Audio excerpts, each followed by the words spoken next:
Uh, I think in last lecture we have seen this process cycle or process states, right? Now, today we'll just start with the next part, that is a cooperating processes. So see,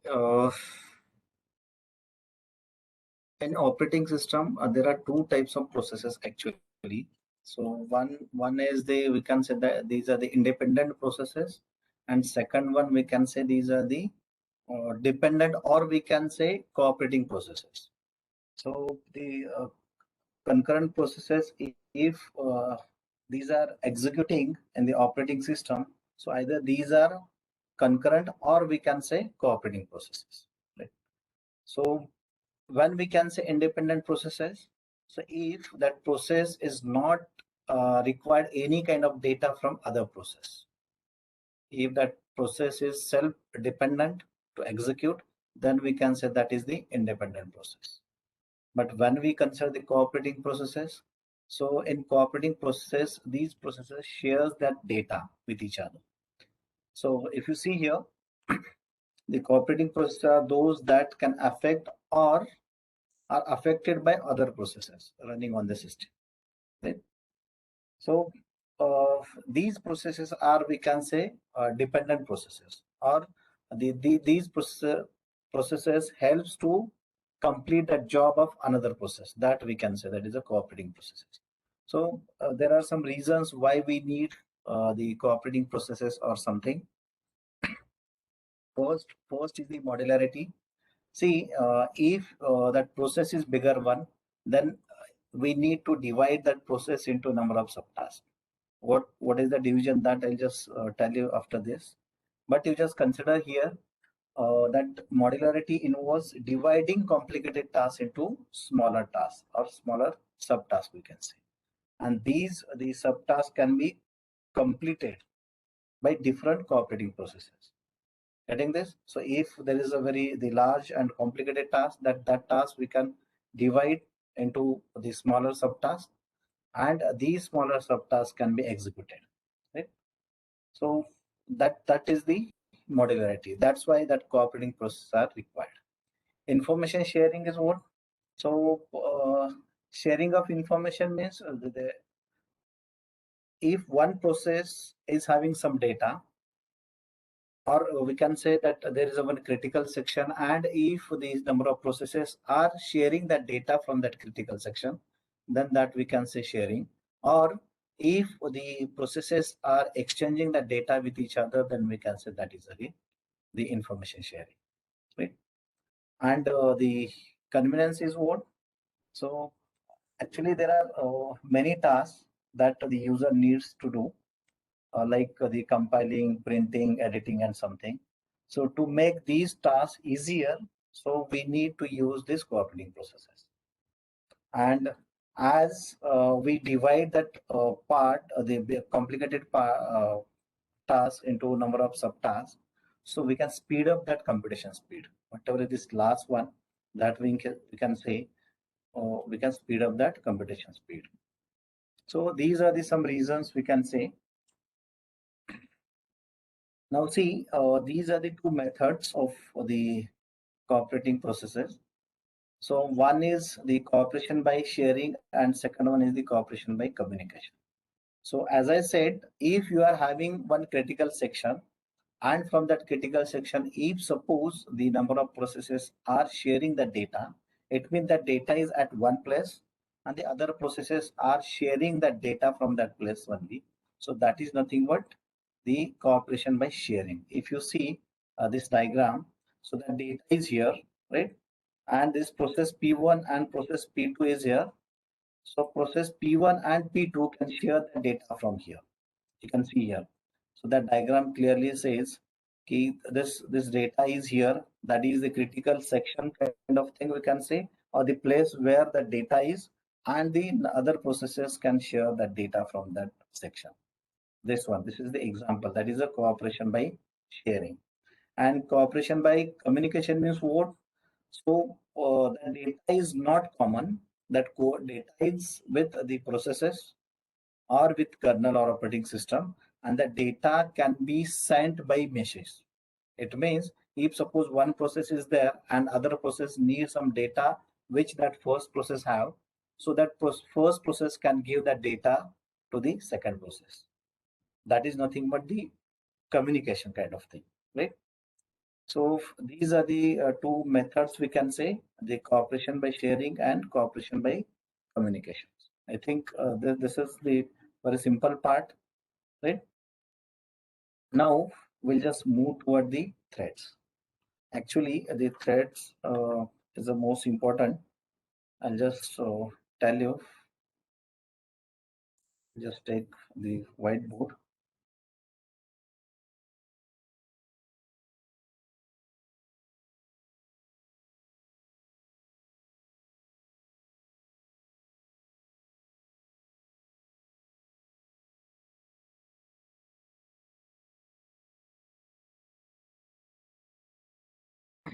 One minute.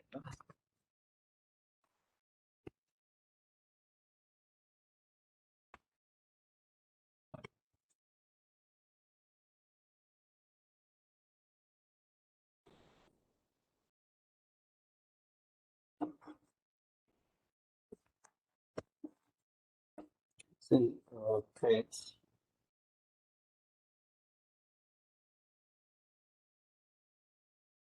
Actually, thread is the most important concept in the operating system. So we can say that thread is a lightweight process. Here I'll just write in short, is a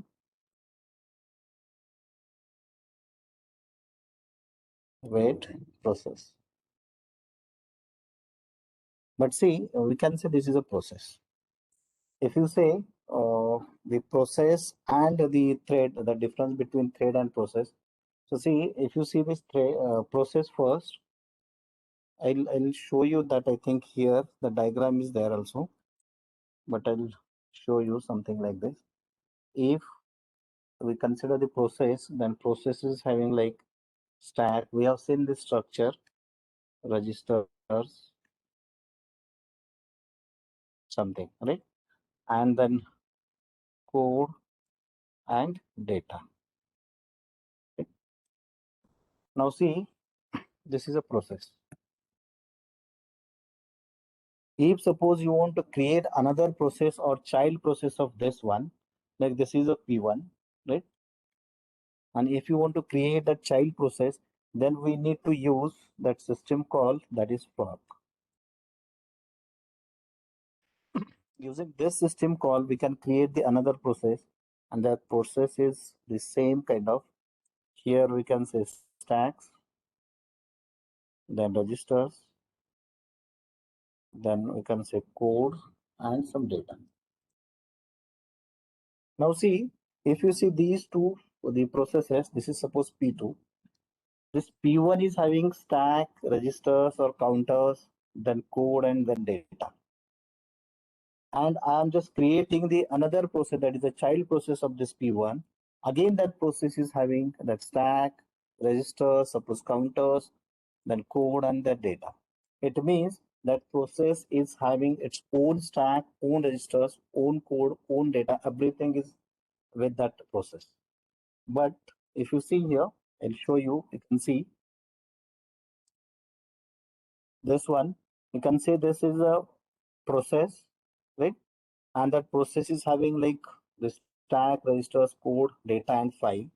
And if you see this definition, that thread is a lightweight process consisting of a program counter, stack, and set of registers. Right? Now, this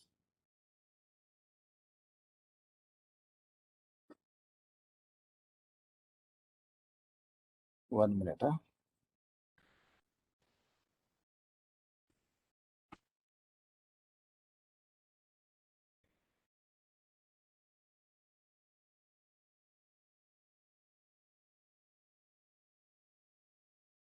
And see here, this one. This is a child process. Again, that child process is having its own register, own stack, own program counter, everything, that code and data and something. But if you consider that thread, so you can see here you can see that T1 is a thread and T2 is a thread, but this is a complete process. I'll show you one just a look with this.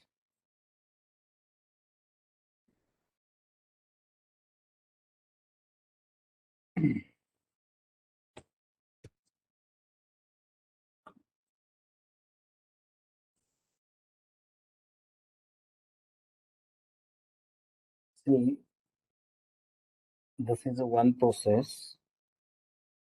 This is a process actually. And suppose we have the two threads. So first thread we can say that is a T1 and it is having its stack, registers, counter, something, right? And the second one is again having its own stack, register, and counters. But here, whatever is that code is common. And also that data is also data, or we can say files. These are also common. So this is a T1, this is a T2. Now see, for kernel, if you see, for kernel, in this case, this process is separate and also this process is separate. So this will treat this as a P1, this as a P1, and this as a P2, right? But for this case, this will consider as a single process because this is having this code and data that is common. And this is a single process, you can say P1. And for that P1, internally only, we have divided this into T1 and T2. Getting this? So here, for the operating system or for the compiler, this is a single process. This one is a single process. And internally in the user part, whatever is the user mode, there it is having the thread 1 and thread 2. Getting this? So whatever is the process and the creation of the child process in this P1 and P2. So we need this fork as a system call. This is a system call, right? So when we say the system call, it means this is related with the kernel, right? Because that kernel is knowing this is a P1 process and after creating the child process, this is a P2 process. But in this case, there is no any system call involved. We can say here, no system call involved. Why it is so? Because these threads have been created in user mode.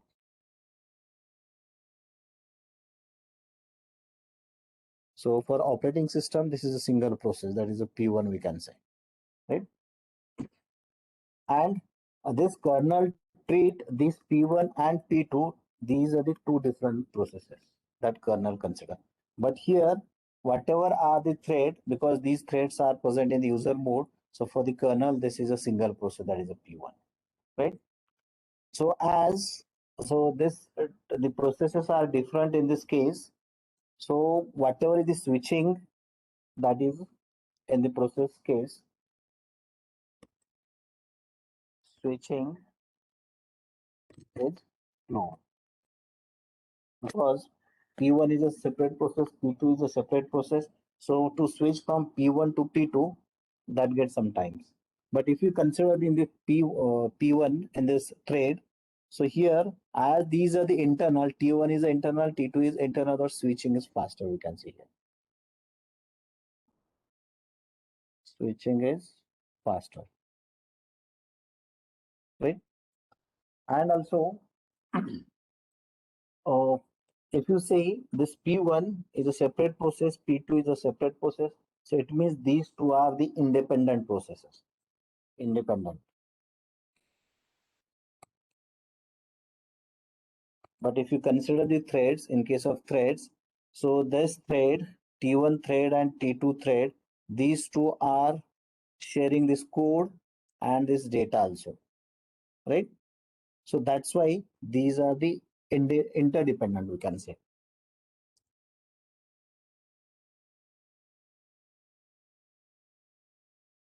Interdependent, right? And see, in case of this, the process concept again, if suppose the blocking concept is there, if suppose that kernel wants to block any process, so suppose P1 is blocked, so this blocking of P1 will not affect on the P2 because these two, P1 and P2, these two are the independent. So blocking of P1 that will not affect on P2, right? Or this will not affect on any other process, you can say. But if you consider, if you want to block the T1, so if you block T1, so it means ultimately that whole thing will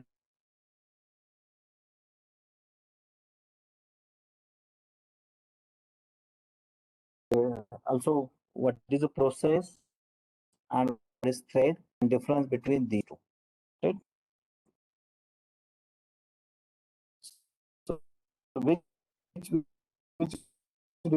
differences we have seen from the system call is involved to create other chances, right? But here thread concept that system call is not involved because happening into the mode. So we can create thread one and thread two in mode. There is no system call involved into this. And the process, these two processes are different. P1 is different, P2 is different, P1 is independent and P2 is also independent. But that case is not there into threads. T1 and T, these are interdependent because these two are sharing that code and data, right? And also, if you want to block any the process like P1, so that will not affect on the P2.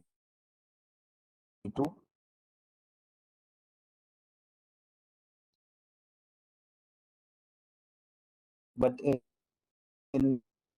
the thread concept, you,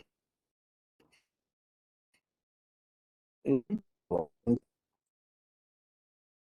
P1 and P2, these two processes are independent, but the thread T1 and T2, these are not independent. These are the dependents. So as these two are the independent processes which faster here. So in case of which that swing is faster, that swing is faster. Getting this? I've understood this concept of. So 1 minute.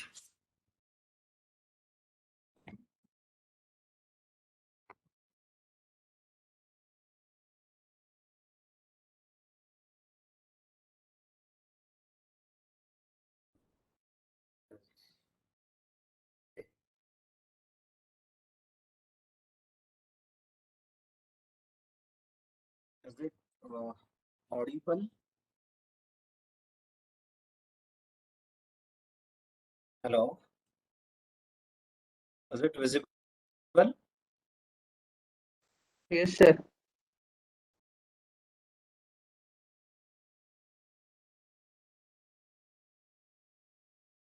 Your voice is breaking in between. Okay, thank you.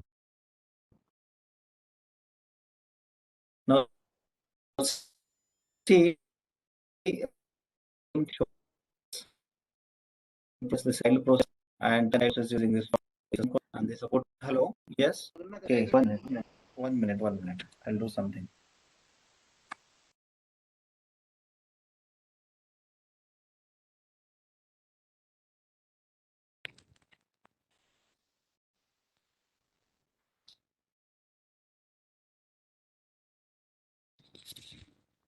Hello. Now I am audible. Hello. Yes, sir. Yes, sir. Okay, thank you. So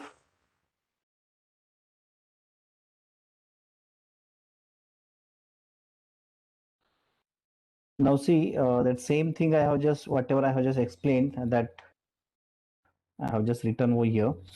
You can see the process and the threads. These are the differences between the process and threads. So system calls involved in process concept because that fork is used to create the child process. but there is no any system call involved into this because that is happening on the user side, right? User mode. OS treat differently processes, sorry, OS treat different processes differently, right? Because these processes are different, independent, because they have their own register, own counter, their own stack, own data, right? Own code. But that case is not here. All user level threads treated as a single task for the operating system. Because if suppose one that process is there and that one process is having the multiple threads, so whatever are the multiple threads, so that will be considered as a single process by the kernel, right? I'll just tell you one example of the threads. So that simple example so that you will understand why or where we use that thread. Suppose whenever we just open any browser and we type anything into that the browser, like any address of any website, suppose.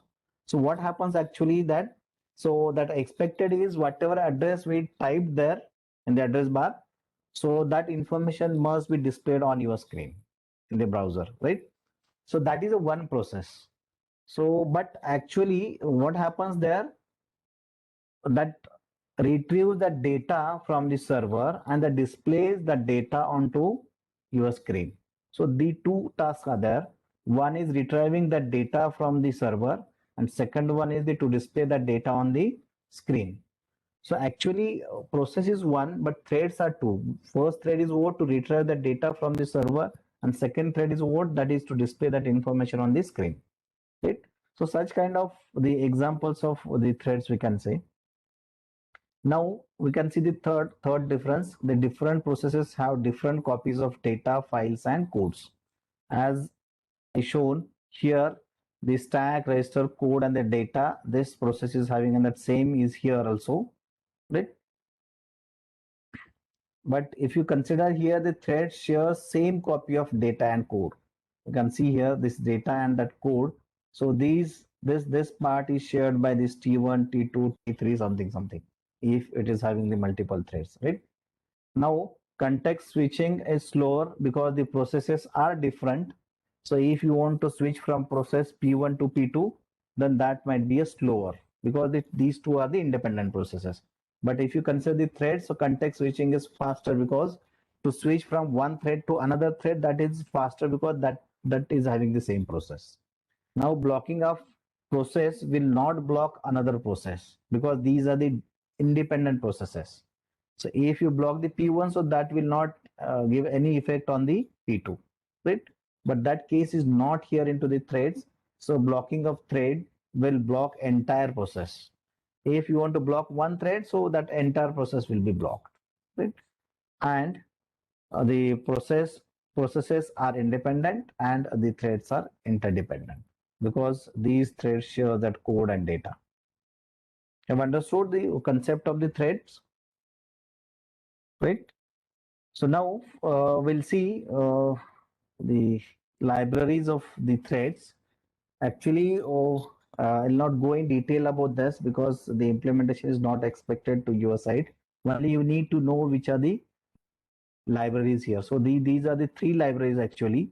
So thread library provides programming with an API for creating and managing the thread. See, whatever are the three libraries, and Java thread. So the three APIs we can say or libraries. So these are the APIs which that user can use. Right? So the thread libraries may be implemented either in user space or in kernel space. So both options are there. Depends. So which the API you are using that depend on that.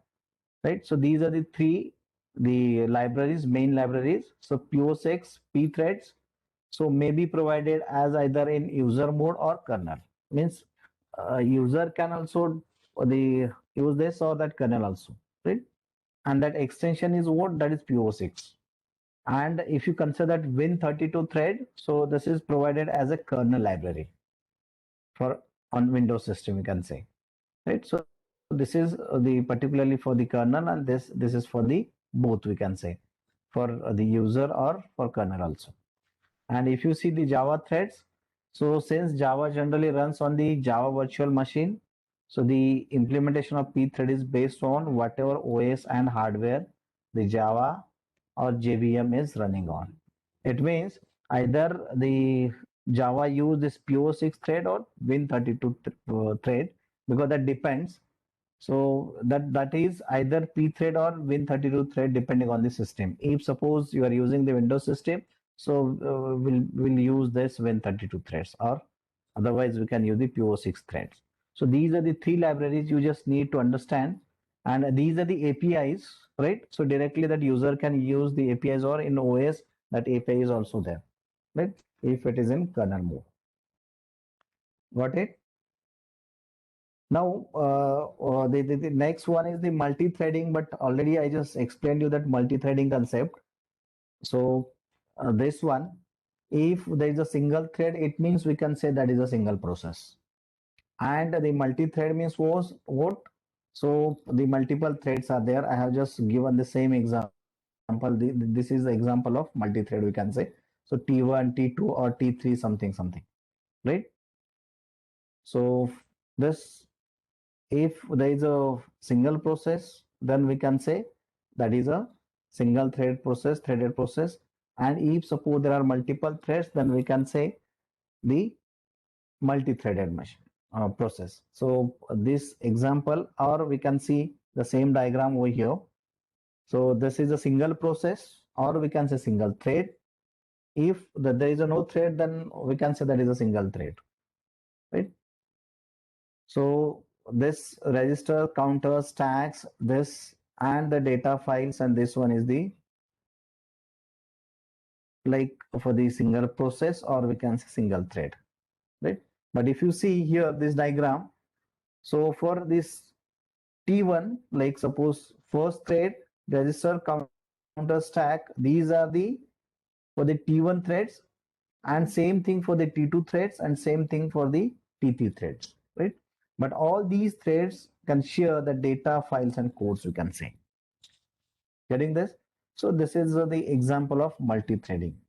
So that same thing I just shown you here, and this example, this is a multi-threading concept. Only here you just understand, if that the process is very light, the small, then we can say that is either a thread or that is a process, right? So getting this concept. So this is, I think, simple one. If you have the small process, then we can say that is either thread, that is a single thread, or process. But if suppose the bigger one is the process, and if you want to create some threads, so that we can say multi-threading, right? Have understood this? So I think this is the enough about the threading, right?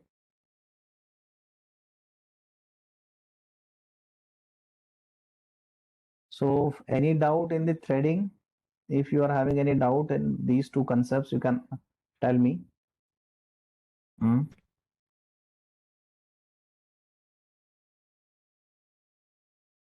Now, actually, the next part is most important part, that is the process scheduling, right? So we know we have normally we have a single process machine, uni-process machine, we can say. If you consider your computer or laptop, whatever, so it is having a single process, sorry, processor. So in that case, we need to use some scheduling algorithms, right? So there are multiple scheduling algorithms are there, right? And there is a one process manager is also there, so that process manager can manage these process scheduling the things, right? And some schedulers are there, because in, I think, in that process life cycle, I had told you the long term scheduler, or short term scheduler, or medium term scheduler, something. And some of the algorithms are also there. The algorithms are like first come first serve, that algorithm, or we can say shortest job scheduling, or priority, or shortest remaining time, round robin. So these are the some algorithms which we use in the process scheduling, right? And the one concept there that comes, that is uh, preemptive and non-preemptive, right? So there are some algorithms are there. These are the preemptive algorithms, and some algorithms are non-preemptive algorithms. So preemptive means what and non-preemptive means what? That also I'll just tell you, right? So that name says that preemptive and non-preemptive. Preemptive means what? It preempts or something. Uh, we can say block or stop, right? That example is, suppose one process is executing in the processor, and if suppose any another process comes for the execution, then that processor what that do? So that will suspend that first process and will take the another process. So it means uh, from ready to running, if suppose any process is there into the running stage, and any another process wants to enter into that running stage, so that processor will send that previous process to the ready stage. It suspend that execution and it takes the another process.